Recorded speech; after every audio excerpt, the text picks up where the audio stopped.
أعوذ بالله من الشيطان الرجيم بسم الله الرحمن الرحيم الحمد لله الذي جعلنا من المتمسكين بولاية علي أمير المؤمنين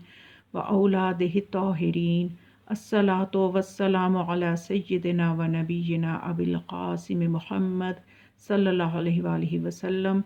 11 شعبان المعظم تمام شیعان علی علیہ السلام کو بہت مبارک ہو،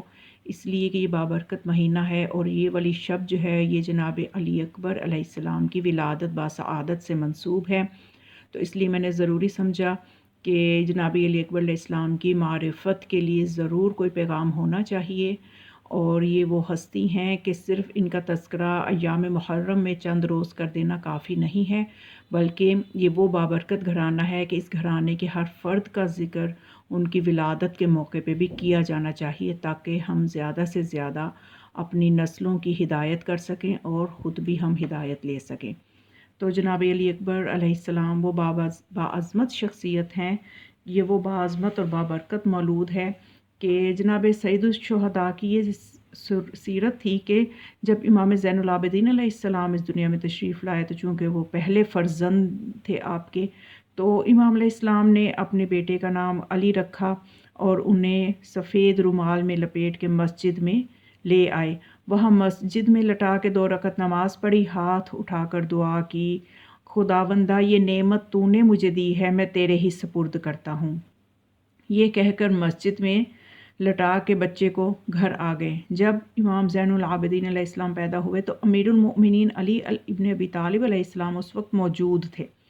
انہیں یہ معلوم ہوا، مسجد میں گئے، انہوں نے بھی 2 رکعت نماز پڑھی اور خدا سے دعا کی کہ حسین تو تیرے سپرد کر گیا، میں مانگنے آیا ہوں۔ اور امام زین العابدین علیہ السلام کو جناب امیر علیہ السلام لے آئے اور کہا کہ میں نے اسے خدا سے مانگ لیا ہے، میں ہی اسے پالوں گا، یہ میرا بیٹا بن کے رہے گا اور میں اس کی پرورش کروں گا۔ اور پھر جناب علی اکبر علیہ السلام جب پیدا ہوئے تو اس وقت پھر امام حسین علیہ السلام نے اسی طرح سے فعل انجام دیا۔ تو اب کہ جب آپ مسجد میں لٹا کے آئے تو جب جناب زینب کبریٰ کو پتہ چلا تو جناب زینب سلام اللہ علیہا مسجد میں تشریف لے گئیں اور بچے کو اٹھا لیا اور اپنے بابا کی طرح دعا کی کہ اے خدا میں اسے تجھ سے مانگتی ہوں۔ اور اس طرح سے جناب علی اکبر جو ہیں جناب زینب کے بیٹے بن گئے، اور اس طرح سے بیٹے بن گئے کہ جناب علی اکبر جو تھے وہ علی بن حسین کے بجائے علی بن زینب مشہور ہو گئے، یعنی اتنا پیار اور محبت اپنی پھپھی جان سے ان کو ملا کہ ابن زینب مشہور ہو گئے۔ تو اس طرح سے یعنی جناب علی اکبر علیہ السلام جو ہیں یہ وہ بلند پایہ شخصیت ہیں کہ جن کے صرف ہم جو محرم کے چند ایام میں ذکر کریں تو وہ کافی نہیں ہے، بلکہ جناب علی اکبر جو ہیں ان کی ہمیں سیرت کو بھی دیکھنا ہے تاکہ آج کا جوان جو ہے وہ اپنے لیے درس لے سکے، نہ صرف جوان بلکہ ہر فرد درس لے سکتا ہے، اور خاص طور پہ جوانوں کے لیے علی اکبر علیہ السلام کی زندگی میں بہت بڑے درس ہیں۔ تو اس طرح سے ملتا ہے تاریخ میں کہ علی اکبر علیہ السلام اپنے پدر بزرگوار کے سامنے نہیں بیٹھا کرتے تھے، یعنی جناب علی اکبر کا اپنے والدین کے لیے ان کے دل میں ایک خاص احترام تھا، جس طرح سے کہ مولا حسین کے لیے اپنے والدین کے لیے خاص احترام تھا کہ مولا حسین علیہ السلام نے اپنے ہر بیٹے کا نام علی رکھا، علی زین العابدین، علی اکبر، علی اصغر۔ تو اس طرح سے جب کسی نے سوال کیا تو مولا نے فرمایا کہ میرے 100 بیٹے بھی ہوں تو میں ان کا نام بھی علی ہی رکھوں، کیونکہ اتنی محبت تھی ان کو اپنے بابا علی سے، اور وہ چونکہ دیکھ بھی رہے تھے کہ یہ وہ زمانہ آنے والا ہے کہ جب میرے بابا کا نام رکھنے پہ پابندی ہوگی، تو اس عالم میں مولا حسین علیہ السلام یہ فرماتے ہیں وہ مصلحت دیکھ رہے تھے، امام جو ہے اس کی وہ آنے والے زمانے کو بھی جانتا ہے، وہ دیکھ رہا ہوتا ہے۔ تو اس طرح سے امام علیہ السلام نے اپنے علم کی بنا پہ جانتے تھے کہ میرے بابا کا نام رکھنے تک پہ دشمن پابندی لگائیں گے، تو انہوں نے ایسے عالم میں اپنے ہر بیٹے کا نام علی رکھا۔ تو اسی طرح سے علی اکبر علیہ السلام کی جو حیات طیبہ ہے وہ صرف وہ چند روزہ وہ کربلا میں جو آپ کی زندگی ہمارے سامنے آتی ہے صرف وہی نہیں ہے، بلکہ زندگی کے وہ سال دیکھنے چاہیے کہ جو کربلا سے پہلے آپ کی زندگی کس طرح سے گزر رہی تھی۔ تو ان کے بارے میں ملتا ہے کہ یہ وہ شہزادہ ہے کہ جو یعنی اپنے بابا کی اتنی عزت کرتے تھے کہ اپنے بابا کے سامنے نہیں بیٹھتے تھے، ان کی اجازت کے بغیر کسی مجمع میں نہیں جاتے تھے، جب تک کوئی سوال نہ کرے گفتگو شروع نہیں کرتے تھے، اور اس طرح سے علی اکبر علیہ السلام اپنی والدہ کا بھی بے حد احترام کرتے تھے، یہاں تک کہ ان کی اجازت اور رضا کے بغیر کوئی کام انجام نہیں دیتے تھے۔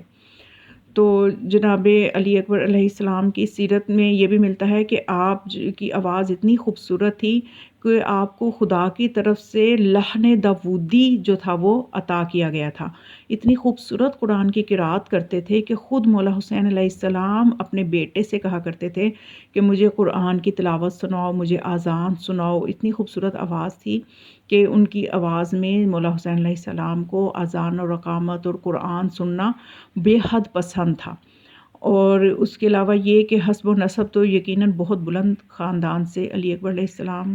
جو ہیں ان کا جو تعلق ہے، اور ذاتی شرف اور اوصاف کے لیے صرف اتنا کہنا کافی ہے کہ حسن خلق کے اعتبار سے خلق محمدی کا مکمل نمونہ تھے، یعنی جناب رسول خدا سردار انبیاء جو ہیں ان کے جیسا خلق اور ان کے جیسا اخلاق تھا آپ کا، اور یہ مثال بنی ہاشم میں اور کسی میں نظر نہیں آتی۔ کہ اس لیے جب مولا حسین علیہ السلام نے علی اکبر کو جب جنگ کی اجازت دی تو اس وقت یہ فرمایا اللہم اشہد انہ برز الیہم اشبہ الناس خلقا و خلقا برسولک وکنہ اذا اشتقنا بنبیک نظرنا الیہ، کہ اے خدا گواہ رہنا میں اپنے اس فرزند کو بھیج رہا ہوں کہ جو سیرت اور صورت دونوں میں، کردار اور گفتار دونوں میں تیرے پیغمبر سے بے حد مشابہ ہے، اور جب بھی میں کبھی تیرے پیغمبر کی زیارت کا مشتاق ہوتا تھا تو میں اس اپنے فرزند کو دیکھ لیا کرتا تھا۔ بلکہ اکثر شیعہ فقہا جو ہیں، اکثر محقق جو ہیں، شیعہ محقق اس بات پہ قائل ہیں کہ جناب علی اکبر علیہ السلام جو ہیں وہ خطا سے مبرہ اور ہر عیب سے پاک تھے، اور اگر وہ شہید نہ ہوتے تو امامت ان کے سلب میں قرار پاتی۔ اور جناب علی اکبر علیہ السلام جو ہیں ان کا جو ہے بہت زیادہ ان کے جو سیرت کے جو نمونے ہمارے سامنے آتے ہیں وہ اس طرح سے بھی کہ جناب علی اکبر کے مقام اور شخصیت کا ہمیں پتہ چلتا ہے کہ جناب زین العابدین علیہ السلام اپنے بھائی کی قبر کے سامنے کھڑے ہو کر مخصوص زیارت پڑھا کرتے تھے، جس میں وہ اپنے بھائی کے فضائل اور ذاتی شرف کا تذکرہ فرماتے تھے، ذاتی شرف کو بیان کیا کرتے تھے۔ اور جناب علی اکبر علیہ السلام جو ہیں یہ اس نبی کے، آپ دیکھیں کہ وہ خلق کا نمونہ ہے کہ جس نبی کے لیے قرآن کہتا ہے اِنَّکَ لَعَلَىٰ خُلُقٍ عظیم، کہ آپ خلق عظیم کے لیے خلق ہوئے ہیں۔ تو کتنی خوبصورت اور کتنی پسند تھی مولا حسین علیہ السلام کو اپنے فرزند کی آواز کہ 10ویں محرم کی فجر کی اذان میں ایک بہت بڑا پیغام جو آپ قیامت تک کے لوگوں کو دینا چاہتے تھے وہ آپ نے اپنے بیٹے کی آواز میں اس اذان کو دلوایا۔ اور بہت سے لوگ جو ہیں وہ یعنی جناب اسماعیل کا تذکرہ جب یہ امت کرتی ہے کہ جناب اسماعیل نے کس طرح سے قربانی اللہ کی راہ میں دینے کے لیے اپنے آپ کو آمادہ رکھا، اپنے باپ کے خواب کے اوپر یقین کرتے ہوئے، کہ ظاہر ہے کہ نبی ہے، باپ بھی نبی ہے، نبی کا خواب عام بندے کے خواب کی طرح سے نہیں ہوتا۔ تو اسی طرح سے اس واقعہ سے ہمیں یہ پتہ چلتا ہے کہ جناب اسماعیل علیہ السلام کو جب ان کے بابا نے خواب سنائی تھی تو قرآن کے الفاظ موجود ہیں کہ جناب اسماعیل علیہ السلام نے کہا تھا کہ اے بابا جان، آپ کو اللہ نے جو حکم دیا ہے آپ کریں، یعنی ایسے کوئی الفاظ تاریخ میں یا قصص الانبیاء دیکھیں تو کسی قصے میں بھی ایسا نہیں ملتا کہ جناب اسماعیل نے ایک لفظ بھی کہا ہو کہ آپ کی تو بابا یہ خواب ہی ہے، آپ حقیقت میں ایسا کیوں کر رہے ہیں، یا خواب کی تعبیر بھی کچھ اور بھی ہو سکتی ہے۔ نہیں، ایسی کوئی بات نہیں، بس جو ہی انہوں نے بابا سے خواب سنی تو انہوں نے اپنے بابا سے ہی کہا کہ آپ نے جو آپ کو اللہ نے حکم دیا ہے آپ وہ کریں، ستاجدونی من الصابرین، تو آپ مجھے ان جو ہے صبر کرنے والوں میں سے پائیں گے۔ تو اگر جناب اسماعیل کو جناب ابراہیم یہ خواب نہ سناتے اور جناب اسماعیل اس طرح کا جواب نہ دیتے تو تاریخ میں جناب اسماعیل کی وہ فضیلت سامنے نہ آتی کہ پتہ نہیں وہ بابا کے حکم پہ مجبور تھے تو انہوں نے قربانی پیش کی، یا ان کے اپنے اندر جذبہ نہیں تھا۔ تو یہ خواب سنا کے اور اس خواب کو سن کے اس کا اتنا اچھا انداز سے جواب دے کہ جناب اسماعیل کی عظمت دنیا کے سامنے آئی کہ وہ خوشی سے شہادت کو قبول کر رہے تھے، وہ بالکل اس شہادت کو قبول کرنے میں راضی تھے۔ تو اسی طرح سے جب یہ سفر کربلا جاری تھا تو مولا حسین علیہ السلام جو فخر ابراہیم ہیں ان کو خواب آئی، اور جناب علی اکبر تاریخ میں ملتا ہے کہ اپنے بابا کے ساتھ ساتھ ہی رہا کرتے تھے، اور یہ ساتھ اتنا گہرا ہو گیا کہ آج قبر میں بھی آپ دیکھیں 6 گوشوں والی قبر صرف امام حسین علیہ السلام کی ہے کہ ان کے فرزند ان کے قدموں میں ان کے پاؤں کی طرف جناب علی اکبر جو ہیں ان کا مدفن ہے. تو اس لیے اس قبر کے کربلا میں جائیں، اور جنہوں نے دیکھا بھی ہوگا 6 گوشے ہیں، وگرنہ 4 گوشے ہوتے ہیں ذریع مبارک کے، لیکن ذریع مبارک امام حسین علیہ السلام کے 6 کنارے ہیں. تو اب یہ اتنی وابستگی تھی باپ بیٹا میں کہ جب حتیٰ کہ بابا سوئے، سفر کربلا جاری ہے، کربلا نزدیک تھی، تو اس طرح سے مولا حسین علیہ السلام ایک دم سے بیدار ہوئے اور انا للہ و انا الیہ راجعون ان کی زبان پہ جاری تھا.